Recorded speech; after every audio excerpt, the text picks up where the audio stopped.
Hey buddy, figured I would show you what I've been up to. It is Saturday, so it's about 3-4 days after my surgery. Still stuck at home. I can't really go out and do anything. I need to lay down most of the time to alleviate swelling, and I'm on medicine that I'm not supposed to drive on. As you know, I canceled my order for that 80% poly lower. Figured I'd just buy like a Gen 4. There's some good deals around. Or maybe a Gen 5 if I find one. Who knows? Not pressing. But I did find this online. It's a lower parts kit to a gun that I absolutely have no need to own, but I can own it, so might as well, right? And I'll let you try and figure it out by the end of it. I'm sure you'll be able to guess. It is a lower parts kit, like I said. I'm still missing a few pieces. I need to get a receiver, a semi-automatic bolt. That's a hint right there because it did come fully automatic. And I need to get a barrel.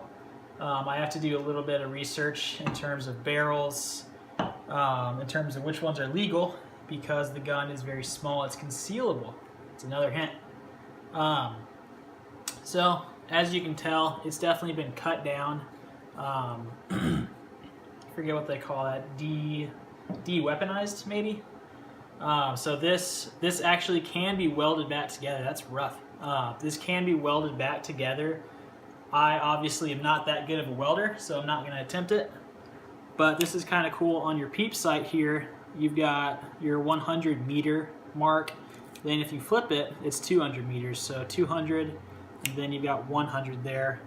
Obviously, you're looking at a small peep sight there, which can also be adjusted for windage and so on.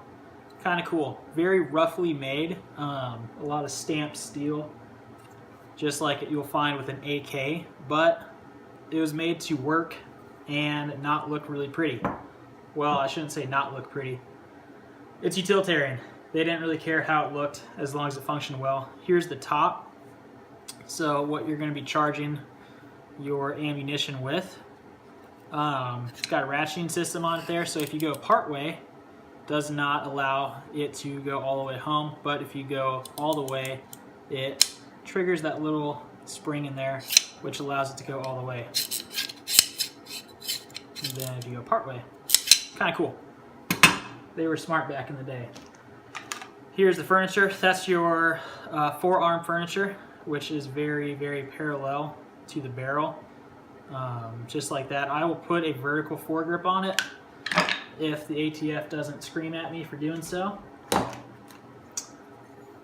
Big, heavy chunk of steel there. This gun it's going to be heavy. There's no way it's under 10 pounds. I don't know how much it weighs, but with all this stuff together, it's going to be pretty beefy.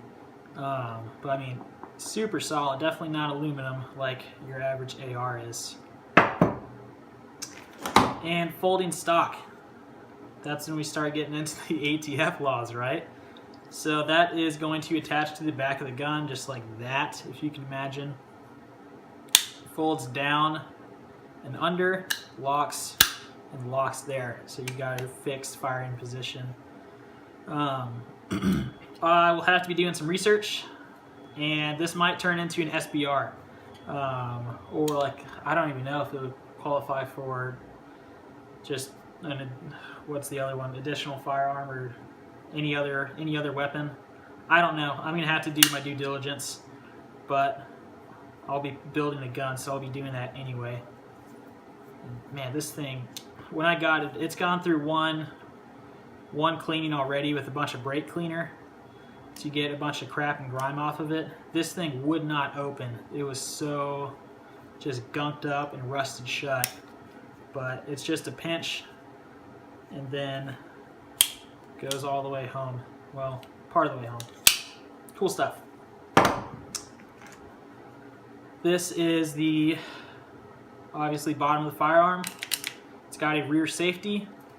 So stick magazines, you can see it's a pretty small magazine. Well, that also is going to give you a hint. 9mm. So it's a sub gun. What kind of sub gun? That gives it away right there. That is obviously Hebrew. So this is an Israeli-made Uzi. I found a good deal on it, and it'll probably be like $500 to complete the rest of it. So I'll probably have a working Uzi, I don't know, 600 bucks,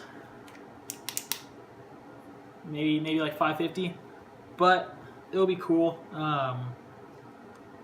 That's kind of all I got for you. So I figured, I mean, it's gonna be cold. I'm not gonna be able to for about a month. I'm not supposed to really be like out running around, going to the range, doing anything strenuous.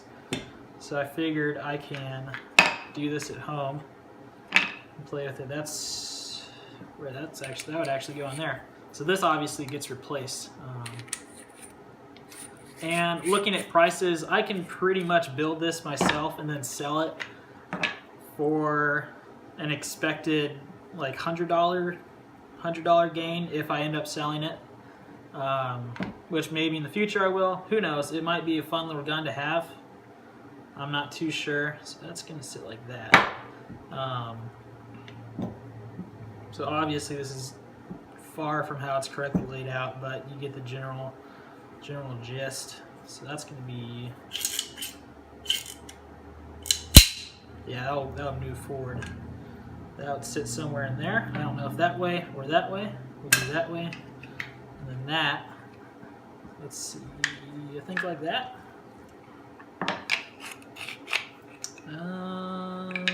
Maybe, who knows? I sure as hell don't. Somehow that roughly fits in that general area, who knows?